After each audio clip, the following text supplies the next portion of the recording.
Você tem medo de falar em público? Saiba que não está só. Uma pesquisa do jornal Sunday Times, realizada com 3.000 americanos, mostrou que falar em público é o que mais gera medo nas pessoas, com 41% das respostas.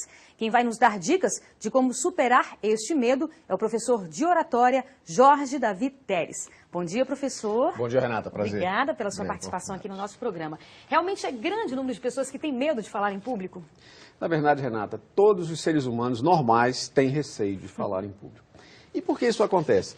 Porque quando estamos em evidência, nós estamos sujeitos à crítica, ao juízo de valor e ao erro.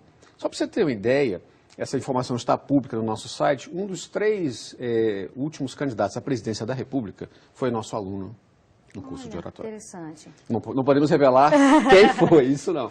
Mas o treinamento de oratória é necessário para capacitar profissionais a se expressar com mais clareza no ambiente corporativo, na faculdade, em reuniões de uma negociação, expor as suas ideias. Qual a primeira dica que você dá para os alunos para que eles possam iniciar essa superação desse medo, assim, o início mesmo do trabalho?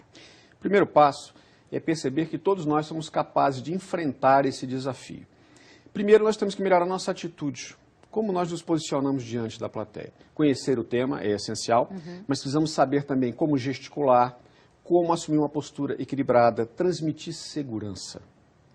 Como é que se transmite segurança? Olhando para as pessoas, falando pausadamente, demonstrando conhecimento do assunto que você está expondo. Procurando trabalhar a sua comunicação visual, interagir com as pessoas e demonstrar, acima de tudo, que você tem domínio daquele espaço onde atua. Temos que melhorar o nosso gestual, a nossa postura, a nossa capacidade de interagir quando o interlocutor, por exemplo, nos questiona.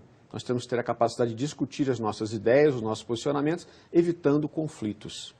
Agora, professor, o senhor colocou um ponto aí que eu considero essencial, que é exatamente o medo de se expor. Claro, todos nós temos, né, esse receio, todo mundo quer parecer bem, né?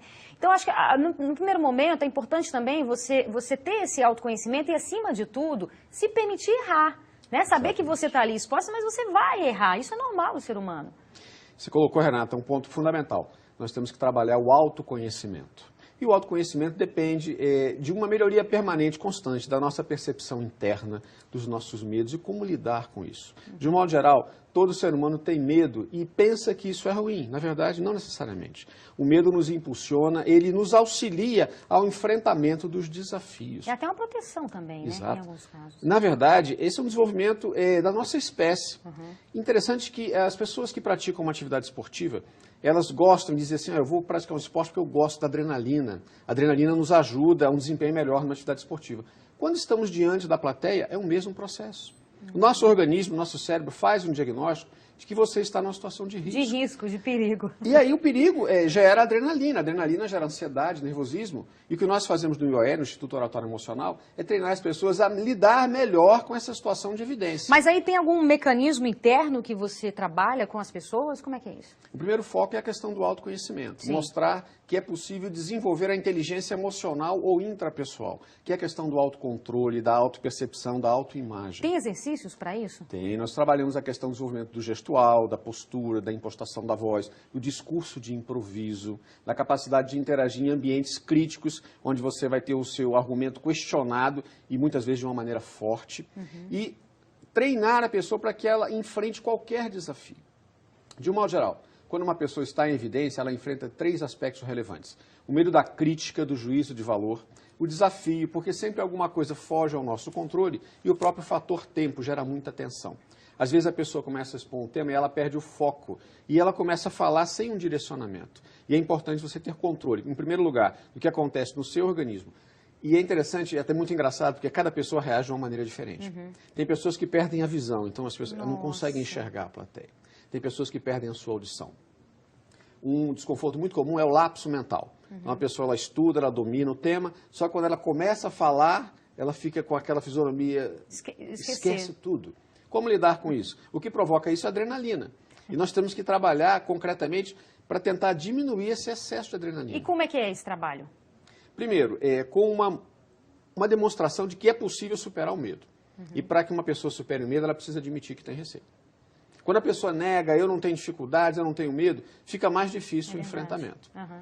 Algumas estratégias que nós sugerimos. Pratique uma atividade física leve, que está acessível a qualquer pessoa, não tem nenhum custo. Porque nesses momentos, o nosso organismo produz um outro hormônio importante, que se chama endorfina.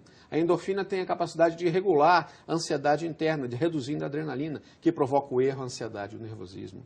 Pratique uma atividade prazerosa, porque nesses instantes, o nosso organismo produz a serotonina, um outro hormônio importante.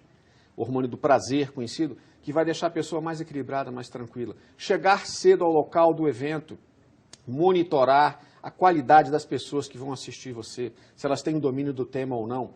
Definir com clareza o foco da sua exposição. Usar uma linguagem objetiva que seja acessível às pessoas. Procurar se movimentar dentro do possível. Usar uma técnica pouco conhecida ainda no Brasil, que se chama a técnica da verticalidade, que é um gestual equilibrado, sereno. E eu observei, Renata, que você faz isso muito bem. Você se posiciona, é verdade. Você fica muito natural diante da plateia. E essa é uma competência importante. A técnica só será eficaz se for utilizada com naturalidade. Ok.